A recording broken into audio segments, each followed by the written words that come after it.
Welcome back, Caddy Corner, episode 26.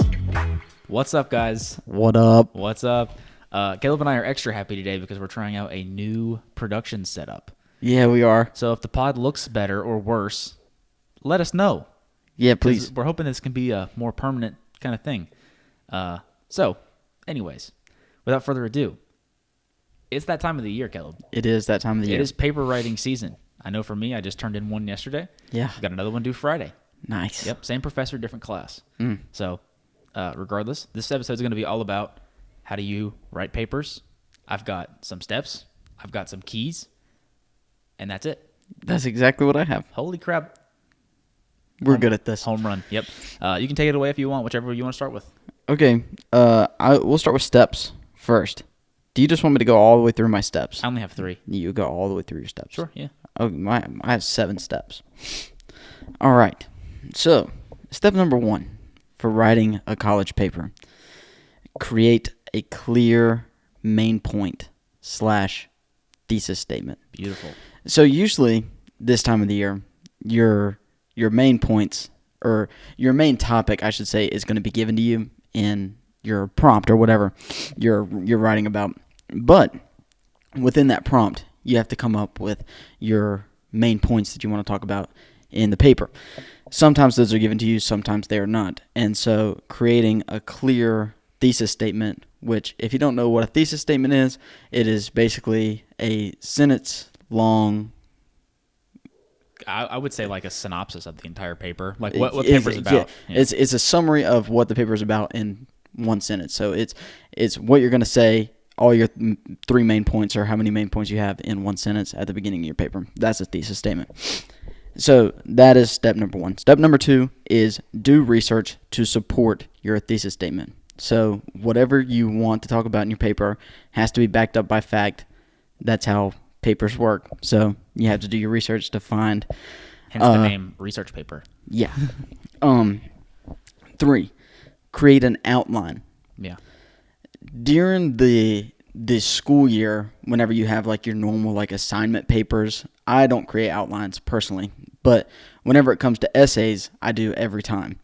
So I have this form in Word documents that is a research paper outline that I just use every time, and I fill in the information, and then. Did you make it or did you find it? I found it. That's smart though. That's a good idea. That's a good tip. It's on Word. Yeah. If anybody uses Word, there's a free. Well, it's built into Word. Yeah, not free, but it's in Word. So if you have it, use it. Smart. And you just go and you fill everything out, and I like to format it in bullet points. That's how it's formatted in the thing that I use. And then after you get all your information in there, then it's much easier to format of actual paper in sentence form. And so then after I fill out my outline and I'm feeling confident in all the information that I have, I like to write a first draft. I wouldn't really consider it a first draft. Most of the time I just write out all my information that I have in my outline in sentence form, and then if the paper that we are writing has to have a first draft posted, then I'll post that as the first draft. Right. But usually what I make is the same exact paper that I submit. Basically with a couple of changes. Exactly. That's how mine is too. So I would say write a first draft or write your paper that you will later review and revise. Yeah, exactly. Then after I like to do that, I have cite sources as step number 5. But honestly, the way that I do it is as soon as I find a source, I go ahead and cite it and then put it in a note. And then at the end, I just put the copy and texts. paste the whole thing at the bottom of the paper. Do you ever have to do in-texts or not really? Yeah, we do in-text. Okay, cool. Yeah, so that too. Sure. In-text citations. But I do those as I'm writing the paper. Sure. After Instead I already of doing have it at the very end. After I already have all my sources That's smart. cited. And so then step number 6, I have review and make changes to your first draft. So this is where you will proofread however many times you think you need to, and then make all the changes that you think you need to. And I promise you there will be changes that will need to be 100%. made every single time if it's a word misspelled or if you read something and you're like, what was I thinking here? Yeah. This doesn't sound quite right. You'll realize that, like, whenever you're just going through and getting the information out there, that your brain doesn't make sense except for in your own head. Yep. You'll realize that. So Yep, that's exactly right.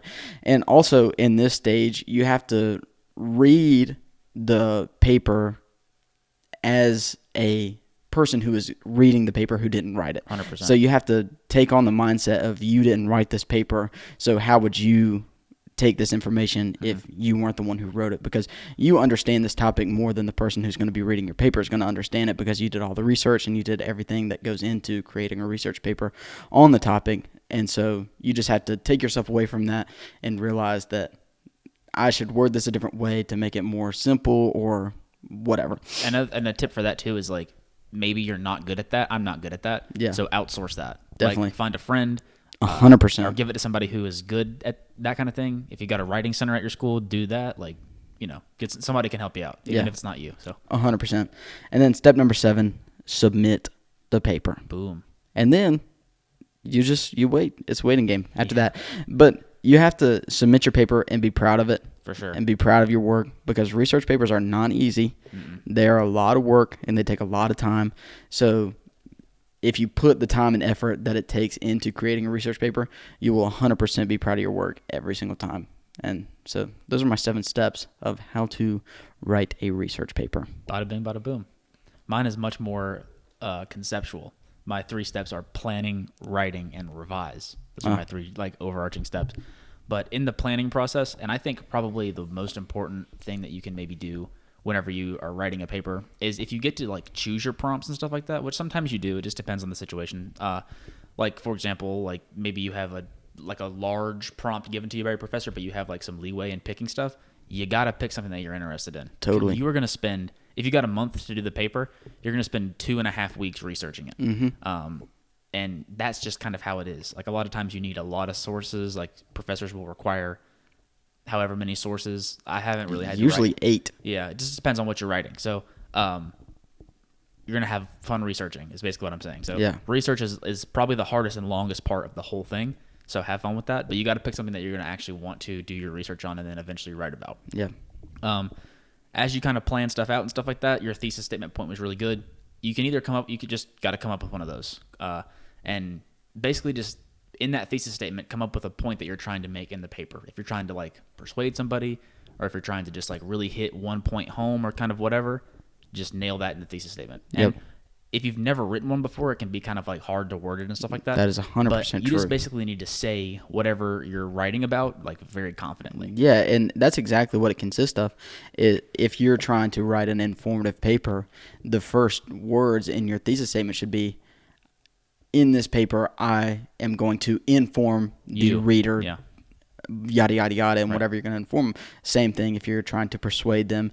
I'm going to persuade my audience or reader to yada, yada, yada, or entertain, because those are the 3, inform, and then persuade, or entertain. And then obviously you can make adjustments to that, because I did an informative paper for my last one that I wrote, and what I wrote was I believe. Yeah. So obviously there's ways to play around that and stuff like that, but coming up with an outline, like you said, is really important. Like going through your sources and then, writing a little summary maybe of kind of what you do. I'm not a big quote guy. I'm more of a paraphrase kind of guy. So, summarizing the source that you read will make your life so much easier, because instead of having to go back and reference a website for the 700th time, you can just read your summary, or you can have bullets, or you can have a T-chart. I don't care. Whatever works for you. Just make it easy to reference your references, because then you'll just be able to move through the writing process so much quicker. Yeah, so. And another thing about that too is, especially if you're taking an English class in college, which everyone has to, my English class that I took, our first research paper that we did, we were required to submit an annotated bibliography, which is exactly that. You get your sources and then you summarize them, and then that's one thing that you submit for your assignment. And so doing that makes it so much easier to go back and be like, I read this article or watched this video or read this book or whatever, but what was it about again? Right. So that's a good way to be. Just saves you time. Yes. Right. And even like I finished, my paper was due last night and I finished it last night, and that wasn't because I procrastinated. It was because, I just worked at that kind of pace. Yeah. So pacing yourself is important too. But that's kind of most of the planning process. Like you talked about outlining, like obviously come up with your sources. And I think that an annotated bibliography is something that you would never do unless you were prompted to do it for an assignment. Yeah. But it really, like, honestly is something that can make your writing experience so much more enjoyable. Definitely. Because it doesn't have to be this, like, painstaking process. Like, it can be interesting to go and read about some stuff and then write your thoughts about it. It doesn't have to be this horrible thing. So, you guys, it's not that bad to write stuff. No, it's not. It's pretty fun if you're doing it the right way. Exactly. But step 2 is just writing the thing. So, for me, and I'll talk more about just the actual like process of writing it. I do like 30-minute chunks, and I stop after I have no idea what else to talk about. Mm-hmm. My paper was about British politics, kind of in my research paper that I just submitted, and so like I did one side of the political wing, and then I took like a 4-hour break and came back to avoid bias. So that's something important like to think about is you don't want to like, you know, if there's biases on whatever you're writing about, and you're kind of the middleman, you don't want to accidentally be biased, so try to avoid that. But take breaks and stuff like that. Let your brain kind of recalibrate, because it's like you don't realize how much it takes out of your brain to like dump all of your thought onto a piece of paper. And you write a lot of words, like one point. If you nail one point or whatever, and it's 3 or 4 paragraphs, that's a lot of information that you just put out of your head. So definitely take breaks and stuff like that. And obviously everybody's different. Like for me, I did my entire paper in like 4 30-ish minutes chunks. That's 2 hours. And then, I mean, I revised after that. But so, and then also find a good place where you can sit and knock your stuff out. Like I did a little bit of it at school. I do most of my work at my desk. My desk is like my sacred place, so I'm able to just knock stuff out super easily there. But obviously, like my room and my desk is designed for me to be able to do my stuff. Whereas maybe if you're at like a Starbucks and you're not good in that kind of environment, because I would not be good in that kind of environment, maybe you need to leave the Starbucks. So find a good place where you can sit down and get your information out of your head. Pretty much is my advice for the writing phase of this thing. Yeah, that's good stuff. And also citing stuff, like you mentioned, for me, I do it a little bit differently. For the in-texts, I immediately cite my sources whenever I get them to. Just make the MLA or the APA or whatever and stick it somewhere, usually just on the Google Docs. But then because I usually paraphrase, I will just highlight the paragraphs accordingly to what source they connect to, or if they're synthesized, then accordingly, and then make sure to cite them. Yeah. Because you don't want to not forget to cite them. Totally. It's not fun. Not a fun conversation to have. So, but then the revise phase is just read your stuff. Use your free online tools like Grammarly. Grammarly's pretty good. And there's tons of other options and stuff like that just kind of can help you. And then like we talked about earlier, get a second set of eyes on your paper. I think is a super good tip. If you've got a friend, if you've got a dorm mate, if you've got a mom or a dad or a dog or something like that, just get another set of eyes on there, because you've looked at this paper in the same format with the same font and the same size. You've looked at it for so long. You get snowblind. Yes. So, and everything that you wrote down on that thing makes sense to you. Yep. That's what's important to realize, but it might not make sense to other people. So just get a second set of eyes on that bad boy. And then before you submit, make sure that everything is cited. That's the biggest thing, because that's a really good way to like get a 0 and be confused. And then also another thing that we talk about a lot at my school is making sure to submit it in the way that your professor asks you to submit it in. 100%. Sometimes they will like, if you use Pages, and I don't know anybody that uses Pages, but if you use Pages, just export it as a PDF. If you export it as a PDF in any of the like writing programs, you're pretty much safe. Yep. So that's what I always go for, PDF. Yep. So that's pretty much it. Just simple. Write the paper, you know what I'm saying? Very simple. Yeah, pretty simple. So those kind of are steps, step by step. How do you make a paper? Done with that. But now we want to get into like some key points, key kind of like mentality things to have, I guess, for writing a paper. So Caleb, if you want to hit it, we can kind of ping pong if you want. I have kind of let's do that. Okay, cool. All right. So I have some tips here. Okay. Basically, is what these are. Yeah, me too. So the first tip that I have over here is write the bulk of your paper before you write the introduction and conclusion. So one thing that I like to do is I like to figure out what I want my body of the paper to consist of. So usually it's 3 main points is usually what I shoot for. And I will make sure that I write those pieces of my paper before I go and write the introduction and conclusion, just because, like you said, some people have a hard time writing a thesis statement. I'm the exact same way. I have a really hard time making a thesis statement, and so it makes it a ton easier for me to come up with one of those things and to come up with like your hook and all that stuff after my paper is already written, and then I just had to go in and be like, oh yeah, this is what I said. Right. Make your thesis. Yeah. And then we're good from there. So that's one thing that I like to do.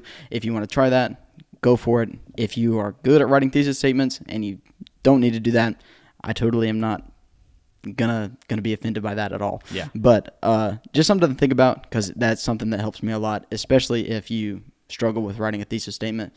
I figured out that helps me a ton. Fair enough. My tip here is use the rubric. If your professor gives you a rubric, like I did my paper last night, I was kind of in the revise phase. I threw that thing up half and half on the old monitor, and I was just making sure that I checked all the boxes. Yep. Like make sure that your paper's formatted correctly. Make sure that if you're using like class content to kind of reference it back and connect all the dots, like make sure that you at least mentioned everything once, so that way they know that you came to class and stuff like that. So just use the rubric, and that will increase your chances of passing the paper significantly, because the cheat sheet is right there. Yeah, totally. So next here, I have proofread. Dude, did my voice just go away right then? Proofread. We're never going to know until post. Yeah, it felt like I just said that real funny. Maybe I did not. Ghost. Maybe I did. Yeah. We'll see. Proofread. And then proofread again. Proofread. And then, like you said, give it to your friend to proofread for you. Yes. And then show it to your dog. Yes. And make them proofread. Mm-hmm. And then give them a treat, because they did a good job. They did a good job. And that'll save you a ton of time, and it'll save you from grammar issues, mostly grammar. Mm-hmm.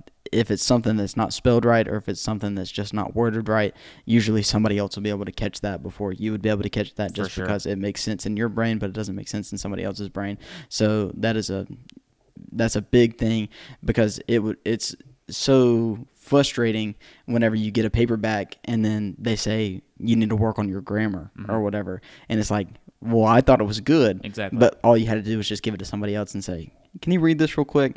And just make sure everything sounds right. Super easy fix to a super sad point taken off. For sure. So, and I think Grammarly is a really good tool for that too. Yeah. Like I used that for the first time on this paper, just because like Google Docs is not great because it's web based, so it doesn't immediately give you the feedback on stuff that you need. So obviously Grammarly being a tool that's built to just scan it quickly and give me what I need. Yeah. It's pretty decent. Like I'm not saying it's as good as like another human being reading it, but it's totally good in a pinch. So, oh yeah. Anyways, next up is don't procrastinate. Oh yeah. So like we talked about earlier, if you got a month to do a research paper, you got to start researching like right away. You got to figure out what your topic is going to be. Yeah. Use the month. Yes, because it's going to be tough. Honestly, it's going to be very tough to have all of your sources picked out, all of those sources like understood, all of your points taken care of.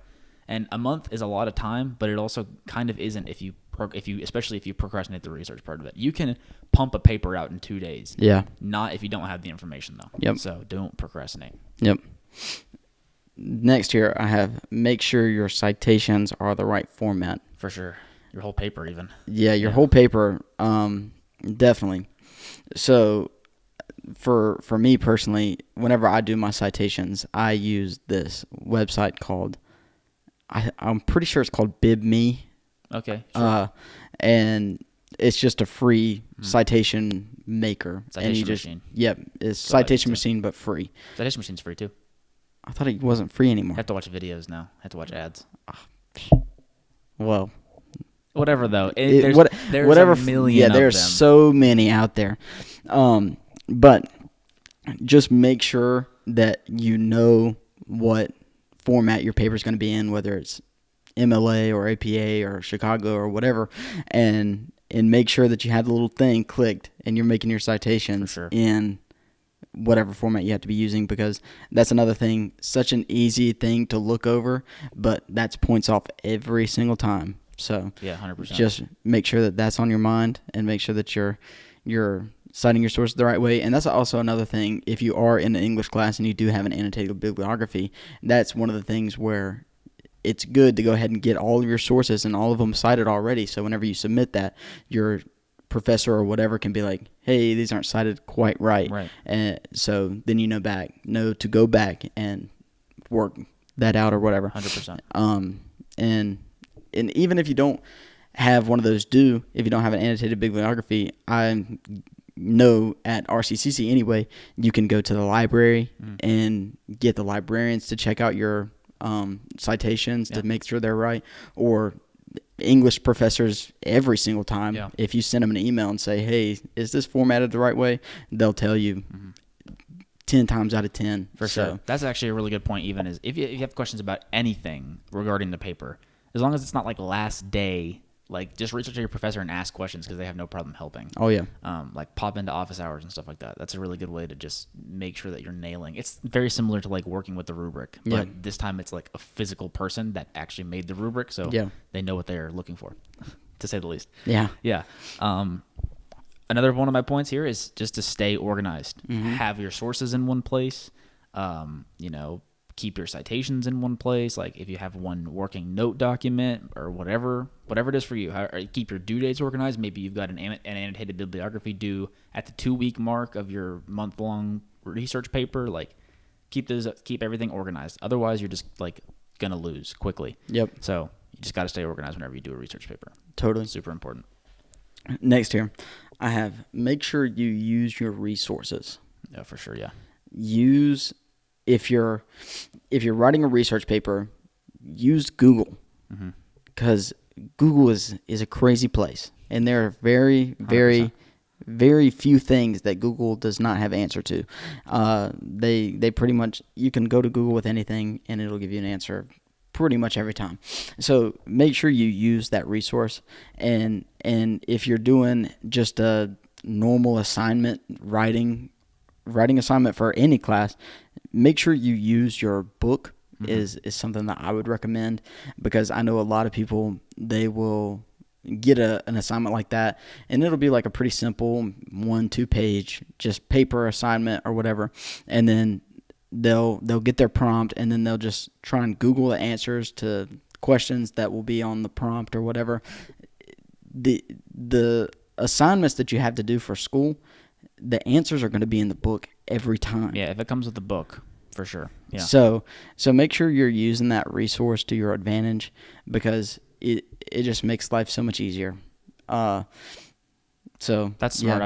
I've never been in that position really, because I haven't have a lot of textbooks. Yeah. So that's interesting point. Yeah, that usually every class at RCCC that I've taken has a book. Yeah, has like an ebook or whatever. I think a lot of my classes have had books, but I've maybe actually used one of them. Yeah. So anyway, that's the conversation for a different day, because who cares? But my kind of last point is, we've already talked about it, but citations, don't forget to do those. And then too, for Citation Machine at least, like I did a YouTube video as one of my references, and so sometimes the citation generators will have a hard time getting the information that they need. So make sure to like double back and check that. Like for example, like the YouTube video that I cited didn't have like the YouTube channel that made it on there, and it's like, well, that counts as the author, so I couldn't in-text cite it, so I had to go make it again. And so just make sure that those citation machine generated citations have the information that the professor's looking for, but also that you need for in-text and stuff like that. Yep. Lastly, but certainly not least here, I have be creative and don't hold back. Boom. So papers are a place where you get to pretty much your instructor or professor has given you the chance to write whatever you want to write about, and you get the chance to take that in whichever direction you want to take it. So make sure you're creative with the choices that you make, because at the end of the day, it's just going to make it more entertaining for you, and it's going to make it more entertaining for whoever's reading your paper. And also make sure you don't hold back. Make sure whenever you're doing a big assignment like this, you're giving it everything you have, because it's probably one of your last assignments anyway, or one of your biggest grades.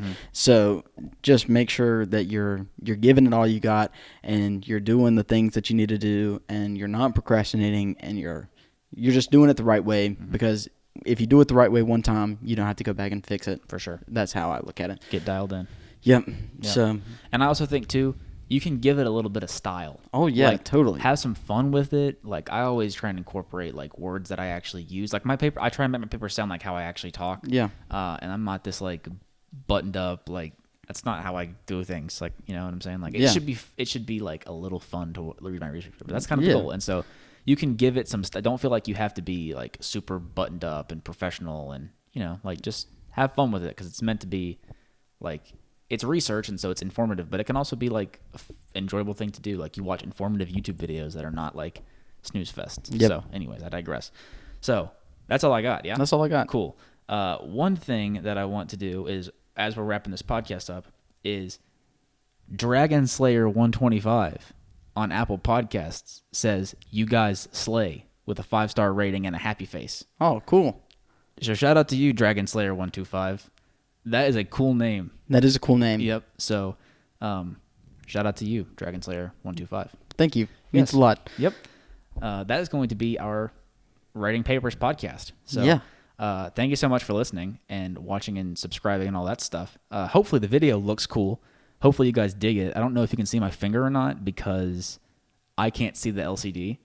Like, I can't see the screen because of the lens hood. But well, I can definitely see you. Cool. Hopefully you like the new kind of camera setup. If it looks bad, let us know. If you think it looks cool, also let us know. We appreciate that. But if you think that it looks bad, let us know what should be better, so that we can adapt and adjust. Yep. Don't just say that we suck, because that doesn't do anything. So that just makes us sad. Exactly. Caleb cries every night whenever he reads hate comments. So don't make that happen. Perfect. But thank you guys so much for listening. If you're on the podcast platforms, make sure to rate, review. And if you leave a review, we will read you out if you're on Apple, because I can't check the Spotify reviews, because apparently I haven't listened to my own show enough. So that's unfortunate. If you're on YouTube, make sure to like, comment, subscribe, ring the bell, all that stuff. Watch the shorts. Follow us on Instagram. And also, episode 30 Q&A, the Google form is still live on the link tree. Make sure to fill that out if you want us to read your questions out on episode 30, which is coming up in like a month, which is nuts. So I expect a question from Dragon Slayer. Oh yes, 100%. Dragon Slayer 125, yeah, and Follow Focus from last week. Oh yeah, we need questions from you guys. So make sure to tap in. But outside of that, I think that's everything I got. Yeah, that's all I got. Sweet. So I'm Austin. He's Caleb. We are back every single Friday on this platform right here, and we'll see you guys next week. Peace.